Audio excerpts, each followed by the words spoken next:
Hello and welcome to Gluten-free. Today's topic is going out to eat. Some people think that going gluten-free means that there are no options for going out to eat. While that may be true for some places and for some people depending on the severity of their allergy, it doesn't always have to be true.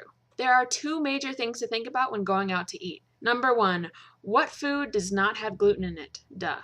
But also, number two, how big of a problem will cross-contamination be? The way to make your life most convenient when it comes to the first issue is visiting the restaurant's website before going there. If it's a chain, you should be able to find out how gluten-free friendly, or not, they are. Do they have a gluten-free menu? 1,000,000 bonus points for them! Do they have an allergens list that shows you what food items have which allergens? 500,000 bonus points for them! Do they not have either? Shame on them! In their FAQs, do they say that they're not safe for people who are gluten-free? Walk away. Sometimes on gluten-free menus, it'll say something like, request no croutons, avoid crispy chicken, and request salads be mixed in a separate bowl from other salads. Like this gluten-free Outback Steakhouse menu. Now, clearly, if you're gluten-free, you can't eat croutons or crispy chicken, so don't get those on your salad. If you were to get this, you would ask for a salad with grilled chicken, no croutons, and tossed in a different bowl, please. But you also need to mention that you're getting it off of the gluten-free menu. This way, if the waiter's good, they'll put gluten-free on the ticket and hopefully minimize cross-contamination. The reason why a lot of gluten-free people don't eat out is because you have no idea what's going on in the kitchen. You don't know if they accidentally put croutons in and then picked out the croutons before bringing the salad to the table, which could cause a huge problem. Due to the uncertainty, some people would rather be safe than sorry. Some restaurants are better than others when it comes to these things, but you still never know exactly what's going on with your food.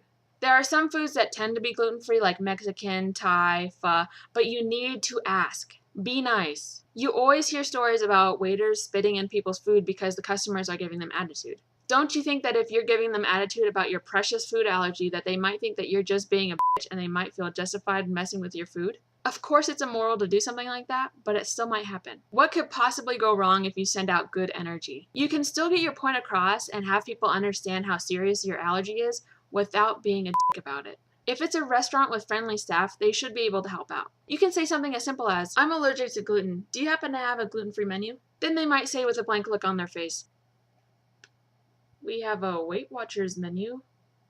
Yes, that has actually happened before. That's why it's extremely beneficial to know how to cook when you're gluten-free. Not only because you can make stuff for yourself, but also because if you know the main ingredients to dishes, then you can easily eliminate the things you can't eat and then specifically ask about certain items. But just because you know how something is normally made doesn't mean that other people don't make it differently, especially if it's something that changes with the region. About a month ago, I went to a local Mexican restaurant and ordered green enchiladas. Turned out the sauce was creamy, and that was something that I wasn't used to. And it turns out that that cream was cream of chicken, which is not gluten-free. If I had asked before, I wouldn't have ordered it. So I had to suck it up. It wasn't their fault. It was all mine. My point is that even though you think you might know, you might not. So ask. Ask the waiter to ask the cook if there is flour or gluten in that item.